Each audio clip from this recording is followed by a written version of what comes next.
Hello student, आज एक बार फिर आप लोग के लिए बेसिक टर्म से रिलेटिव वीडियो लेकर आए हैं। और यदि आप हमारे चैनल से आप फर्स्ट टाइम जुड़ रहे हैं तो ज़रूर सब्सक्राइब करें। और जो भी आपने प्रॉब्लम है तो मेरा व्हाट्सअप नंबर रहता है, आपको वहाँ पर आप जा कर के आप व्हाट्सअप नंबर पर कमेंट कर सकते हैं। कोई चीज़ पूछना हो, कोई चीज़ समझना हो। पिछले वीडियो में हमने आप लोग को कॉमर्स के बारे में और 2-3 टर्म हम लोग बात किए थे, बेसिक टर्म जो था, और आप लोग को सब्जेक्ट के बारे में बताया गया था और कॉमर्स में जो बेस्ट कोर्सेस हैं उनके बारे में बात किया गया था। तो आज हम लोग बात करेंगे, उसी आगे बढ़ाएंगे उस वीडियो को जो हमने बेसिक टर्म पर चल रहे हैं अभी। तो आज हम लोग पढ़ेंगे फर्स्ट जो है कैपिटल। ऐसे आज हम लोग 4-5 टॉपिक पर बात करने वाले हैं, तो आप लोग वीडियो लास्ट तक देखें और सब्सक्राइब करें और अच्छा लगे तो शेयर करें। तो देखें, फर्स्ट है कैपिटल आज का। The amount of cash, goods और assets which is initially invested by proprietor while commencing business is called capital। यानी देखिए, जब आप अमाउंट, जैसे अमाउंट ऑफ कैश या गुड्स या आप एसेट्स आप इन्वेस्ट करते हैं, बिजनेस में लगाते हैं, किस लिए? प्रोप्राइटर जब इन्वेस्ट करता है तो कॉमन्सिंग यानी बिजनेस को स्टार्ट करने के लिए, तो इज कॉल्ड कैपिटल। यानी देखिए, केवल कैश ही कैपिटल नहीं होता है। यदि राम, श्याम और मोहन 3 पर्सन हैं और जो बिजनेस स्टार्टेड करना चाहते हैं, तो किसी के पास कैश है, किसी के पास कोई गुड्स है और किसी के पास मशीन है। तो कोई कैश दिया, कोई गुड्स दिया, कोई मशीन दिया। तो ये जो तीनों लोग ने अपना अपना जो भी कंट्रीब्यूशन किया, वो उनका क्या है? कैपिटल है। तो केवल कैश ही कैपिटल नहीं होगा, आपका कैश भी होगा, गुड्स भी होगा और एसेट्स भी होगा। तो वही बता रहा है कि the amount of cash, goods और assets which is initially invested by proprietor while commencing business is called capital. यानी जब प्रोप्राइटर या तो कैश या तो गुड्स या तो एसेट्स बिजनेस को स्टार्ट करने के लिए इन्वेस्ट करता है, तो उसे हम लोग कैपिटल कहते हैं। क्या कहते हैं? कैपिटल। आगे इसमें दिया है कि it is invested to earn profit. ये इन्वेस्ट क्यों किया जाता है? तो प्रॉफिट अर्निंग करने के लिए। क्या करने के लिए? प्रॉफिट अर्निंग करने के लिए। आज का जो दूसरा टॉपिक है प्रोप्राइटर। प्रोप्राइटर किसे बोलते हैं हम लोग? What is proprietor? प्रोप्राइटर किसे हम लोग बोलते हैं? तो आप देख सकते हैं कि the person who invest capital in the business and entitled to have all profit and losses of the business is called proprietor और ऑनर ऑफ द बिजनेस। यानी जो पर्सन, जो व्यक्ति इन्वेस्ट करता है कैपिटल और इंटाइटल टू हैव प्रॉफिट और loss, profit और लॉस के लिए हकदार होता है, रिस्पॉन्सिबल होता है, of the business is called proprietor और ऑनर ऑफ द बिजनेस। देखिए, जो व्यक्ति, जो पर्सन कैपिटल इन्वेस्ट करता है और प्रॉफिट एंड लॉस के लिए रिस्पॉन्सिबल होता है, उस प्रॉफिट हो या लॉस हो उसका हकदार होता है, तो वैसे पर्सन को बिजनेस का प्रोप्राइटर या ऑनर कहा जाता है।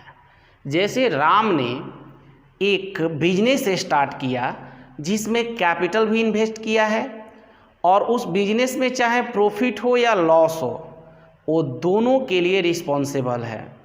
तो वैसे राम को हम लोग उस बिजनेस का प्रोप्राइटर या ऑनर कहेंगे। ये देखिए, जो प्रोप्राइटर होते हैं ये बिजनेस ऑर्गेनाइजेशन के नेचर पर डिपेंड करता है। जैसे देखिए, बिजनेस का आप लोग का जो 3 टाइप अभी हम एक्सप्लेन करेंगे। ऐसे तो आप लोग को बिजनेस स्टडी जो बुक है उसमें तो बहुत सारी इस पर पढ़ना ही है उसके बारे में, लेकिन आप लोग को आज जो 3 जो पॉइंट हम एक्सप्लेन करेंगे, जैसे एक सोल ट्रेड होता है, एक पार्टनरशिप होता है और एक कंपनी होता है। सोल ट्रेड मीन्स यानी वैसे बिजनेस जिसका 1 पर्सन कैपिटल कंट्रीब्यूट करता है, मैनेजमेंट ही 1 ही पर्सन करता है और ऑनर भी 1 ही पर्सन होता है, वैसे बिजनेस को सोल ट्रेड कहा जाएगा। तो वैसे सिचुएशन में जो पार्टनर कैपिटल इन्वेस्ट किया, जो मैनेजमेंट किया, जो बिजनेस को ऑपरेट कर रहा है, वो पर्सन क्या कहलाएगा? ऑनर कहलाएगा सोल ट्रेड का।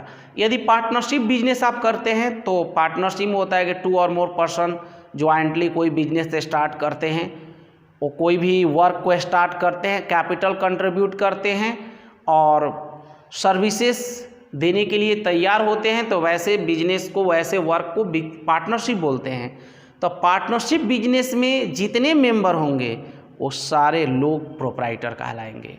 और यदि कंपनी की बात करें तो कंपनी में जितने मेंबर होते हैं, शेयर होल्डर होते हैं, कंपनी के जितने हिस्सेदार होते हैं वो सारे प्रोप्राइटर कहलाते हैं। तो प्रोप्राइटर जो हमारे बिजनेस ऑर्गेनाइजेशन है उसके नेचर पर डिपेंड करता है।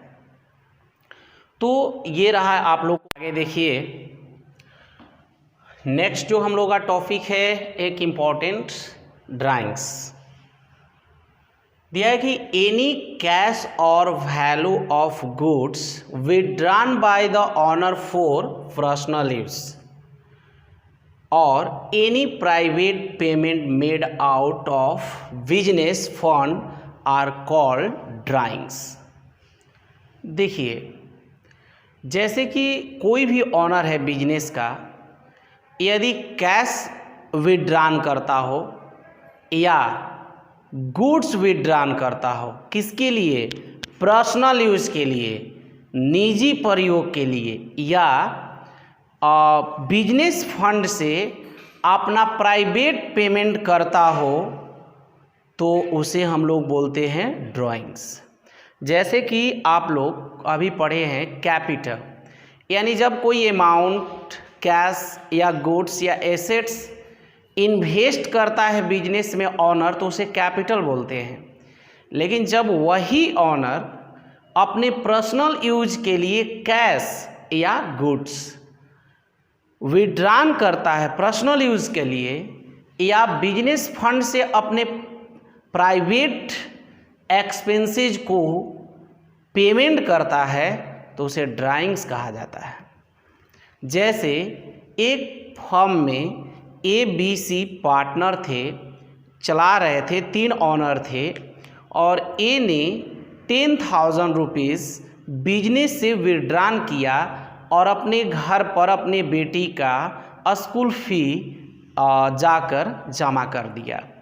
तो वो जो 10,000 बिजनेस से ले गया तो उसके ड्राइंग्स नाम पर लिखा जाएगा, यानी ये पार्टनर ने इतने ड्राइंग्स किए हैं।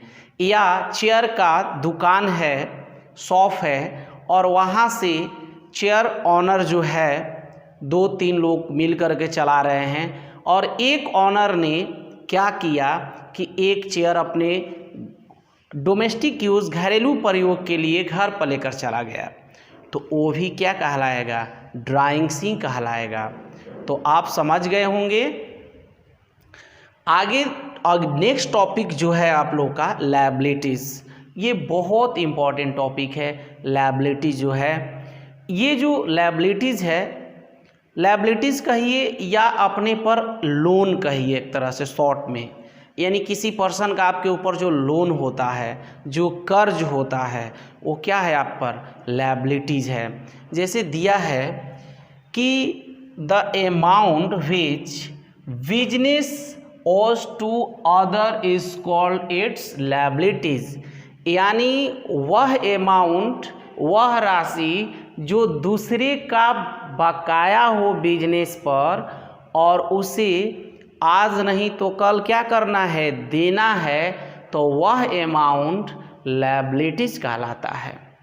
दिया है कि the amount which business owes to other is called its liabilities, यानी जब एक ऐसा अमाउंट जो बिजनेस पर दूसरे का क्या हो, बकाया हो, दूसरे का ऋण हो, लोन हो एक तरह से, और उसे देना हो, तो उस अमाउंट को हम लोग क्या कहेंगे, लायबिलिटी। जैसे हम एक बिजनेसमैन हैं और ABC कंपनी चलाते हैं और हम रॉ मटेरियल मोहन से 1 लाख रुपीस खरीद कर ला दिए और उनको हम पेमेंट नहीं किए हैं, तो यानी 1 लाख रुपीस क्या है, बकाया है। यानी आज नहीं तो कल हमें तो पेमेंट करना ही है, जो मेरे पर बाकी है, ऋण के रूप में है, तो वो हमारे ऊपर क्या हो गया, लायबिलिटीज है। या आप हैं और अपने फ्रेंड से 100 रुपीज़ उधार ले रखा है, तो 100 रुपीज़ जो लिए हैं, जो आप पर जो बकाया है, जो आज नहीं तो कल आपको क्या करना है, पेमेंट करना है, तो 100 रुपीज़ आप पर क्या हो, लायबिलिटीज है। आगे दिया है कि there is a certain amount which business is under obligation to pay. एक लायबिलिटीज एक निश्चित राशि है जिसको पेमेंट करने के लिए बिजनेस क्या है, बाध्य है, जिसे पेमेंट करना ही उन्हें पड़ेगा, तो वैसे अमाउंट को हम लोग क्या बोलते हैं, लायबिलिटीज। क्या बोलते हैं, लायबिलिटीज। जैसे आपने अपने फ्रेंड से 2000 रुपीज़ ले रखा है, तो जो 2000 रुपीज़ आपने ले रखा है, तो वो 2000 रुपीज़ आपको उन्हें देने के लिए आप बाध्य हैं, अपने फ्रेंड को देना ही आपको पड़ेगा, तो आपके ऊपर वो क्या है, लायबिलिटीज है।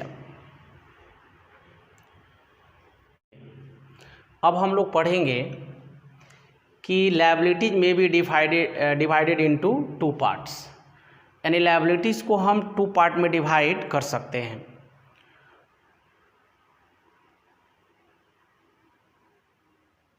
जो हमारा लायबिलिटीज है, जो आपको बताया गया लायबिलिटीज के बारे में, उसको 2 पार्ट में डिवाइड किया जा सकता है।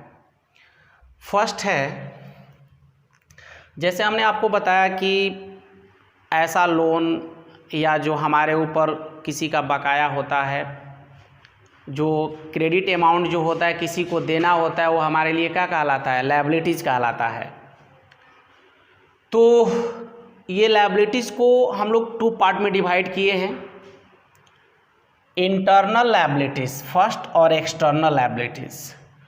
All amount which a business entity has to pay to the proprietor or owner are internal liabilities such as capital and accumulated profit। देखिए, बिजनेस जो लायबिलिटीज़ का टोटल जो अमाउंट है, जो भी अमाउंट है बिजनेस का, जो बिजनेस में बिजनेस इकाई के द्वारा अपने प्रोप्राइटर को जो चुकाना है, देना है, उसे हम लोग कहते हैं इंटरनल लायबिलिटीज। उसे हम लोग क्या कहते हैं, इंटरनल लायबिलिटीज। यानी जो भी बिजनेस यूनिट है, उस बिजनेस यूनिट के द्वारा जो हमारे प्रोप्राइटर हैं, उन प्रोप्राइटर को जो भी अमाउंट, टोटल अमाउंट में से, जो लायबिलिटीज़ के अमाउंट में से जो चुकाना है, जो पे करना है, वो कहलाता है इंटरनल लायबिलिटी। जैसे ये एक बिजनेस है और इसमें A, B और C ऑनर है, तो ये एक बिजनेस यूनिट है।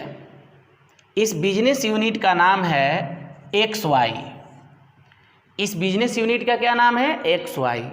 तो XY बिजनेस यूनिट के द्वारा इसमें से जो ये लोग प्रोप्राइटर हैं, ए हो चाहे बी हो या सी हो, उनको जो अमाउंट पे किया जाता है, अमाउंट जो पेमेंट किया जाता है, उसी को बोलते हैं इंटरनल लायबिलिटीज। सपोज दैट, जैसे अपने घर से समझ सकते हैं, जैसे कि आपके पापा आपके घर के ऑनर हैं, तो वो क्या करते हैं कि एक्सटर्नल लोग से भी, बाहरी लोग से भी लोन लेते हैं और बाहरी लोग से भी लोन लेते हैं, और आपको घर के जो भी सदस्य हैं, मेंबर हैं, उनसे भी कुछ कभी कभी उधार राशि ले लेते हैं। तो उस कंडीशन में, उस केसेस में, जैसे कि जो घर के लोगों के लिए, घर के लोगों से, मेंबर से लिए हुए हैं जो लोन, जो अमाउंट, उनके लिए वो क्या हो जाएगा, इंटरनल। और जो बाहरी लोगों से लिए हैं, जो एक्सटर्नल लोगों से लिए हैं, वो हो जाएगा एक्सटर्नल लायबिलिटीज।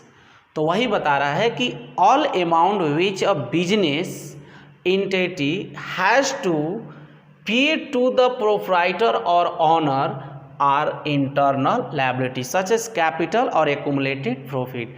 यानी जैसे में जो कैपिटल ये लोग ने लगाया है, या जो पहले से संचित प्रॉफिट है, अनडिस्ट्रीब्यूटेड प्रॉफिट है, वो अगर पेमेंट करना है पार्टनर को, अभी नहीं पेमेंट किया गया है, तो वो बिजनेस यूनिट पर, यानी XY बिजनेस यूनिट पर वो क्या है, लायबिलिटीज है। तो वो कैसा लायबिलिटीज है, इंटरनल। यानी जो अपने मेंबर को ही बिजनेस यूनिट के द्वारा, बिजनेस, देखिए ये जो ABC अलग हो गए और ये बिजनेस का जो नेम दिया गया XY, ये क्या हो गया, अलग हो गया। ये तीनों लोग प्रोप्राइटर हैं, उसको स्टार्ट किए हैं, तो कैपिटल इन्वेस्ट किए हैं, तो ये जो XY जो यूनिट है, उस पर इन लोग का लायबिलिटीज है। क्या है, लायबिलिटीज है। तो भाई जो लायबिलिटीज है, जितने लायबिलिटीज है, जितने बिजनेस के पास लायबिलिटीज, उसमें से जो लायबिलिटीज अपने प्रोप्राइटर को, जो अमाउंट अपने प्रोप्राइटर को पेमेंट करना है, जैसे कैपिटल उनका पेमेंट करना है, उनका अनडिस्ट्रीब्यूटेड प्रॉफिट को देना है, तो वो क्या कहलाता है, इंटरनल लायबिलिटीज। आप देखिए, अब हम बात करेंगे एक्सटर्नल। तो वही बात कर रहा है कि all amount which a business entity has to pay to outsider are known as external liability such as creditor या लोन। क्रेडिटर या लोन जैसे छोटी एक्सटर्नल लायबिलिटीज क्या कहलाता है, जो भी आपके पास लायबिलिटीज के अमाउंट है, उस अमाउंट में से जो अमाउंट बाहरी लोगों को, एक्सटर्नल पर्सन को पेमेंट करना हो, तो उसको बोलते हैं एक्सटर्नल लायबिलिटी। जैसे एग्जाम्पल में आपको बताया है क्रेडिटर और लोन, यानी जो लोन का मतलब हुआ बैंक से लोन लिए हुए हैं, और ये क्रेडिटर का मतलब होता है, ऐसे तो क्रेडिटर के बारे में आपको बताया जाएगा आगे, लेकिन क्रेडिटर से होता है कि जैसे हम किसी कोई बिजनेसमैन है, जैसे हम भी बिजनेसमैन हैं, राम भी बिजनेसमैन है और श्याम भी बिजनेसमैन है, तो राम बिजनेसमैन ने श्याम से 1 लाख रुपीज़ का क्रेडिट पर गुड्स परचेज करके लाया है। तो जो राम लाया है श्याम से, तो एक तरह से राम पर श्याम का 1 लाख रुपीज़ लायबिलिटीज़ है, और उस लायबिलिटीज़ को श्याम को पेमेंट करना है। ये बिजनेस यूनिट के द्वारा पेमेंट किया जाएगा, तो वो तो श्याम तो बाहरी व्यक्ति हो गया, और ये जो प्रोप्राइटर लोग हैं बिजनेस यूनिट के लिए, ये तो इसके ऑनर हैं, ये तो एक तरह से अपने घर के हैं। तो यानी जो लोग बिजनेस में इन्वॉल्व हैं, प्रोप्राइटर लोग इन्वॉल्व हैं, और जो पैसा इन्वेस्ट किए हैं, कैपिटल इन्वेस्ट किए हैं, या उनका प्रॉफिट का शेयर अभी नहीं लिए हैं, और जो पेमेंट करना है, तो वैसे लायबिलिटीज को हम लोग बोलते हैं इंटरनल। और जो बाहरी पर्सन का बिजनेस यूनिट पर, व्यवसाय पर क्रेडिट हो, उधार हो, तो उसको बोलते हैं हम लोग एक्सटर्नल लायबिलिटीज। यानी जो लायबिलिटीज का पार्ट अपने प्रोप्राइटर को पेमेंट करना हो, वो इंटरनल, और जो एक्सटर्नल पर्सन को यानी बाहरी व्यक्ति को पेमेंट करना हो वो एक्सटर्नल लायबिलिटीज कहलाता है। तो जैसे एक्सटर्नल के एग्जांपल में कैपिटल ऑन एक्युमुलेटेड प्रॉफिट यानी संचित लाभ, यानी जो लाभ हुआ है करेंट ईयर में जिसको डिस्ट्रीब्यूट नहीं किया गया है, अभी करना है, अभी देना है, तो वैसे लायबिलिटीज को बोलते हैं अनडिस्ट्रीब्यूटेड प्रॉफिट और उसको बोलेंगे इंटरनल लायबिलिटीज। तो ये हुआ आपका इंटरनल एंड एक्सटर्नल। देखिए अभी हम लोग लायबिलिटीज़ का दो पार्ट पढ़े थे, इंटरनल और एक्सटर्नल। लायबिलिटीज में भी further classified into two part. Liabilities को आगे भी दो पार्ट में डिवाइड किया जा सकता है। फर्स्ट है लॉन्ग टर्म लायबिलिटीज या इसको फिक्स्ड लायबिलिटीज भी बोला जाता है। लॉन्ग टर्म लायबिलिटीज क्या है भाई? तो those liabilities which are usually payable after a period of 1 year, यानी ऐसे लायबिलिटीज जिसको पेमेंट जो करना होता है हमें 1 ईयर आफ्टर करना होता है, 1 वर्ष के बाद करना होता है। जैसे हमने आपसे लोन लिया और आपसे जो एग्रीमेंट हुआ है, जो पेमेंट हमें करना है 1 ईयर आफ्टर करना है, तो वैसे लायबिलिटीज़ को हम क्या बोलेंगे? लॉन्ग टर्म लायबिलिटीज या फिक्स्ड लायबिलिटीज। नेक्स्ट है कि शॉर्ट टर्म लायबिलिटीज या current liabilities. Current liabilities refer to those liabilities which are to be paid in near future, यानी ऐसा लायबिलिटीज जो नियर फ्यूचर में पेमेंट करना हो, नॉर्मली विद इन 1 ईयर, यानी 1 ईयर के अंतर्गत 1 ईयर में ही उसको पेमेंट कर देना होता है। जैसे 6 month after, 9 month after, 4 month after उसे हमें क्या करना होता है? पेमेंट करना होता है। तो वैसे लायबिलिटीज़ को हम लोग बोलते हैं क्या? करेंट लायबिलिटीज़ या शॉर्ट टर्म लायबिलिटीज़। तो आप लोग ज़रूर हमें कमेंट में बताएं आपको समझ में आया या नहीं आया। कोई प्रॉब्लम हो तो आप मेरे व्हाट्सएप नंबर पर भी कमेंट कर सकते हैं और यूट्यूब जो भी चैनल है मेरा उस पर भी आप कमेंट कर सकते हैं। ठीक है।